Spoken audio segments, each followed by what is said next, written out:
भक्ति सागर के दर्शकों को और चाहकों को मुकेश गांधी का नमस्कार। कभी सूरज जब उगता है और शाम को ढलता है, तब दोनों के बीच में हम समंदर किनारे में जब ये दृश्य देखते हैं, तब हमारे मन में भी कई बातें आती है कि जीवन में भी हम विकसित होते हैं तो आनंद होता है, और जीवन की शाम आती है और ढलते हैं तब हमें दुख भी होता है। सचमुच जीवन की ये बातें हमें सोचनी पड़ती है, सोच लेते हैं और सोच यूं ही आ जाती है, क्योंकि चलो जी लेते हैं, हमें जीना है बस मस्ती से, मौज से, कुछ करके, कुछ बना के और एक नाम बना के हमें जी जाना है। हमारी यही महत्वाकांक्षा, यही हमारी इच्छा होती है। पर दोस्तों, कभी कभी मुझे लगता है कि हम बहुत कुछ करना चाहते हैं, बहुत कुछ बनाना चाहते हैं, तब हमको लगता है ये करूं, वो करूं, फलाना करूं, ढिकना करूं, ये करूं, वो करूं। ये करने में हम इतने कंफ्यूज हो जाते हैं कि हम क्या करें यह तय नहीं कर पाते। सच बात है ना। एक बार क्या हो गया, मेरी घड़ी बंद हो गई और बाद में आधे घंटे के बाद में घड़ी वापस शुरू हो गई। तो मैंने घड़ी को पूछा कि भाई तुम बंद कैसे हो गई? तो घड़ी ने मुझे अपनी कथा बताई। घड़ी ने कहा कि मैंने ऐसा सोचा कि मुझे 1 मिनट 1 सेकंड में 2 बार टिक टिक करना पड़ता है, 1 मिनट में 120 बार 120 टाइम मुझे टिक टिक करना पड़ता है, और 1 घंटे में 7800 टाइम मुझे टिक टिक करना पड़ता है, और दिन भर में तो मुझे 1,72,800 बार 1,72,800 टाइम टिक टिक करना पड़ता है। तो महीने में कितना, साल में कितना, 10 साल में कितना, 20 साल में कितना, ये सोचते सोचते मैं तो डेड हो गई, नर्वस हो गई और मैं बंद हो गई। तब आपने जोर से झटका मारा और मैं वापस चालू हुई। तब मुझे एक बात का ज्ञान हुआ कि मुझे टिक टिक तो एक ही बार करनी है, एक ही बार टिक टिक करना ये मेरा धर्म है। और मैं एक बार टिक टिक करूं या हजारों बार करूं या लाखों बार करूं, पर मुझे तो टिक टिक एक ही बार करना है। वैसे दोस्तों, जीवन में भी हमको जो कुछ भी करना है वो एक दिन में सुबह से उठकर एक निश्चित कर्म करना है। पहले हमारे निर्वाह का, हमारे परिवार की सुरक्षा और आर्थिक व्यवस्था का, और साथ में हमारे जीवन विकास का। ये जब हम करते हैं तब हमको एक बात सोचनी चाहिए कि जीवन को अगर सफल बनाना है, मेरी दृष्टि से तो मुझे ऐसा लगता है कि अगर हमें जीवन को सक्सेसफुल बनाना है, हमारी सक्सेस स्टोरी बढ़ानी है, तो एक बात याद रखनी चाहिए, to think, to wait, to fast before you act. To think, हम कुछ भी बात शुरू करें उससे पहले हम सोचें कि ये हम जो कर रहे हैं वो बरोबर है कि नहीं। योग्य विचारधारा के ऊपर विचारशीलता होगी, थिंकिंग होगा, तो जीवन में गति, स्पीड बढ़ेगी। विचारशीलता से ही गतिशीलता आती है। अच्छे विचारों से अच्छी गति मिलती है, दुर्विचारों से दुर्गति मिलती है। ये सामान्य नियम हम समाज में, हमारे जीवन में, आजू बाजू की परिस्थिति में हम देखते हैं। तो टू थिंक, पर आज क्या हो गया है कि हमको ये सोचना है कि व्हाट वी हैव, हमारे पास क्या है, what we do and what we are.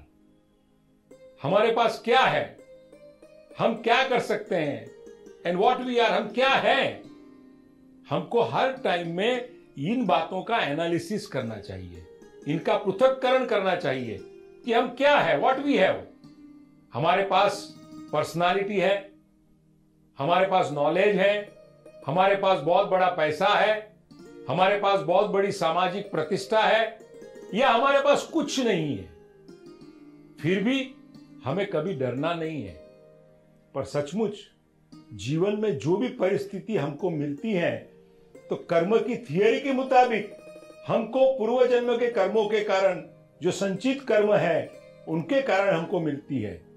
तो हमको व्हाट वी हैव, हमें जो मिला है उसको लेकर के, उसको समझ के हमें हमारे जीवन का प्लानिंग करना चाहिए, जीवन की योजना बनानी चाहिए और हमें चिंतन करना चाहिए कि हम किस तरह से चिंता मुक्त बने, किस तरह से हम जीवन को प्रगति की ओर आगे लेके जाएं, यह हमें सोचना चाहिए, हमको विचार करना चाहिए। विचारशीलता गतिशीलता लाती है, विचारों से गति बढ़ती है और गति जब नहीं बढ़ती तब हमारा जीवन आगे नहीं बढ़ता है।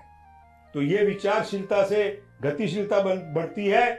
और एक बात है कि जिंदगी केवल न जीने का बहाना, जिंदगी न केवल सांसों का खजाना, अरे जिंदगी सूरज है पूर्व दिशा का, जिंदगी का काम है सूरज उगाना, जिंदगी का काम है सूरज उगाना। हमें एक कर्म योग की दीक्षा लेने वाले हम लोग हैं, हमें अच्छा से अच्छा कर्म करना है, तो जिंदगी का काम है सूरज उगाना।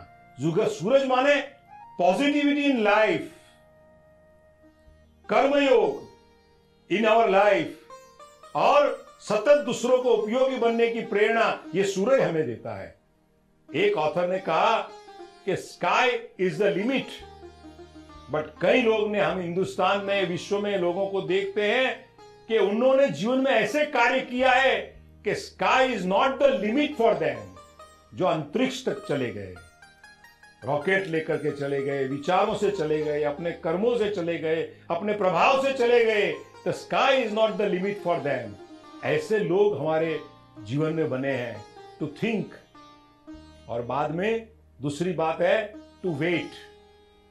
हमें कोई भी काम शुरू करने से पहले थोड़ा वेट करना चाहिए, थोड़ा पॉज लेना चाहिए।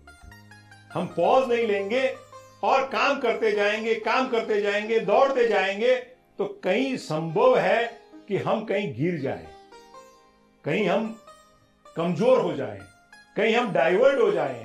जो मंजिल पे जाना है वो मंजिल को छोड़कर कि हम दूसरी मंजिल में चले जाएं, क्योंकि कर्मवीर के आगे पथ का हर पत्थर साधक बन जाता है। कर्मवीर के आगे पथ का हर पत्थर साधक बन जाता है और दीवारें भी दिशा बताती जब मानव आगे बढ़ता है। जब दीवारें भी उन्हें दिशा बताती है जब मानव आगे बढ़ना चाहता है। पर यू हैव टू वेट। आप सोचिए, हम सोचें कि हम जो गति से चल रहे हैं, जो रास्ते से चल रहे हैं, वो हम सही जा रहे हैं, हम बरोबर काम कर रहे हैं कि नहीं कर रहे हैं। हमको ये सोच के करना है। एक बार एक बनी हुई घटना थी, मैंने पेपर में पढ़ी थी कि हम जो है, एक बार कुछ 4-5 यंगस्टर्स बंबई से पुणे जा रहे थे। खंडाला का घाट था बीच में और फुल स्पीड में नई गाड़ी ली थी और फुल स्पीड में म्यूजिक स्टूडियो पे बज रहा था जोर जोर में, और बरोबर अपनी मस्ती में गुलतान मस्त होकर के गाड़ी आगे चला रहे थे। उतने में वहां टर्निंग पॉइंट पे एक पुलिस आया, हवलदार आए, और पुलिस साहब ने उनको कहा, रुकवाया और रुकवा के कहा कि आगे जाने के लिए आप जरा केयरफुल रहिए। तब उन्होंने कहा, we don't care for your instruction, और पुलिस की मानी अनमानी करके वो आगे निकल गए और वही स्पीड में चले गए और आगे जाके दूसरा जो डेंजरस टर्निंग पॉइंट आया, ये पुराना खंडाला घाट की बात करता हूं, तो उस वक्त वो पुराने खंडाला घाट के अगले टर्निंग पॉइंट के ऊपर इनके गाड़ी के ऊपर का कंट्रोल चला गया और गाड़ी जाकर के ऊपर से नीचे गिर गई। चारों युवान जो थे गाड़ी में, 4-5 यंगस्टर्स, वो सारे मौत के मुंह में चले गए। एक बात है, टू वेट। हमारी स्पीड को कंट्रोल करने के लिए पुलिस की तरह अच्छे लोग, मार्गदर्शक, धर्मगुरु, सामाजिक प्रेरणा देने वाले लोग, ये सब आते हैं, हमको रुकवाते हैं, हमको अलर्ट करते हैं। फिर भी हम अलर्ट बनना नहीं चाहते हैं, हम कुछ करना चाहते नहीं है, और हम यही सोचते हैं कि नहीं, हमारी स्पीड, हमारी गति, हमारी जो काम करने की पद्धति है वो हमको ऐसे ही करनी चाहिए। पर टू वेट, हमें वेट करना चाहिए। कि बहुत से लोग अपने ही दुखों के गीत गाते हैं, बहुत से लोग अपने ही दुखों के गीत गाते हैं कि दिवाली हो कि होली हो सदा मातम मनाते हैं, मगर दुनिया उन्हीं की रागनी पर झूमती हरदम कि जो जलती चिता पर बैठकर बीना बजाते हैं, कि जो जलती चिता पर बैठकर बीना बजाते हैं। दुख और सुख ये हमारे पूर्व जन्म के कर्मों के संचित कर्मों के कारण हमको मिलता है। ये भगवान ने भगवत गीता में स्पष्ट रूप से कहा है। और हमको सुख और दुख जस अबजस जो मिलना है वो हमारे कर्मों के अधीन है, पर हमारे पुरुषार्थ के अधीन है सत्कर्म और दुष्कर्म। हमको दुख से उद्विग्न नहीं होना है।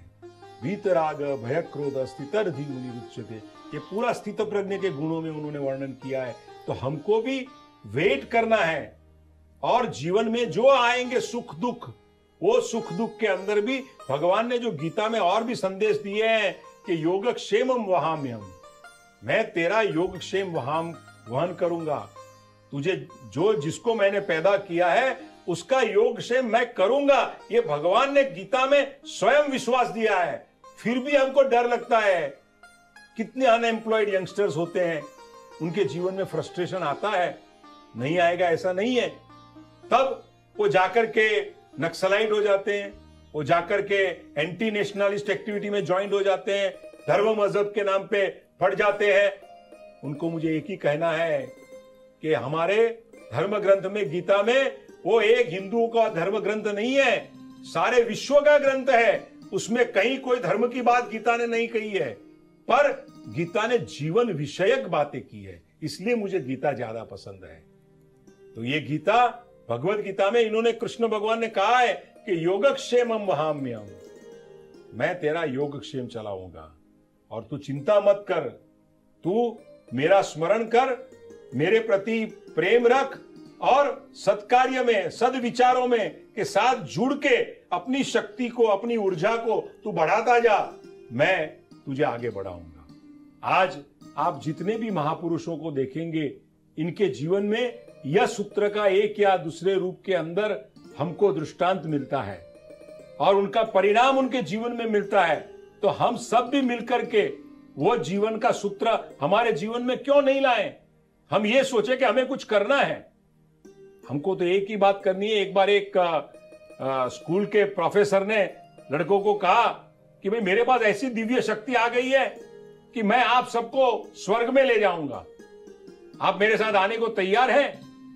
तो सभी विद्यार्थी, स्टूडेंट्स खड़े होकर अपना हाथ ऊपर करके कहने लगे कि हाँ हाँ हमें आना है। पर एक स्टूडेंट था वहां, उसने कहा कि मुझे नहीं आना है। तब प्रोफेसर ने कहा, अरे सभी आने को तैयार है, तुम क्यों आने को तैयार नहीं हो?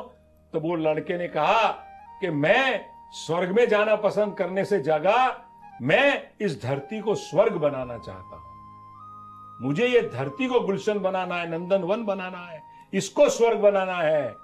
तो मेरे जीवन का मकसद भी, जब मैं फास्ट हूं, प्रगतिशील हूं, मैं सक्सेस से आगे बढ़ता जा रहा हूं, तब मुझे हमारी शक्ति को अपने परिवार के लिए, समाज के लिए, राष्ट्र के लिए, हम सबको उपयोगी करके हमें उसको नंदनवन बनाना है। तब जीवन के विकास की ये जो यात्रा है, वो यात्रा हम समझ ले। उसके अंदर जो कुछ भी कमजोरियां, हमारा प्रमाद कब जो आता है, तो उसको हम दूर करें और जीवन को ऐसा एक व्रतनिष्ठ जीवन बनाएं कि जिसके कारण हमारी जीवन की योजना आगे बढ़ती जाए, जीवन की सफलता हमारी आगे बढ़ती जाए और हमारा जीवन एक प्रगति के पथ से लेकर के जीवन विकास के राजमार्ग पर आगे ही आगे चलता जाए। इतनी भगवान को हम प्रार्थना करें और हम यही संकल्प करें कि चलो हम जी लेते हैं तो ऐसा जी के दिखाएंगे कि मैंने पहले कहा था कि वो जवानी क्या कि जिसकी कोई कहानी ना हो। और जिनके जीवन में दुख होगा उनको भी मैं एक ही बात कहता हूं कि रात कितनी भी कमसीन होगी, सुबह उतनी ही रंगीन होगी। तो ये रंगीन सुबह का हम स्वागत करें और फिर से हम इसी विचारों के बारे में अगले सोचने के लिए एकत्र होंगे। आपसे मिलके बहुत मुझे आनंद होता है और हम जो सोचते हैं वो हम करने का प्रयत्न करें और ईश्वर हमको इनके लिए शक्ति दे। यही प्रार्थना से मैं आज का यहाँ वक्तव्य पूर्ण करता हूँ।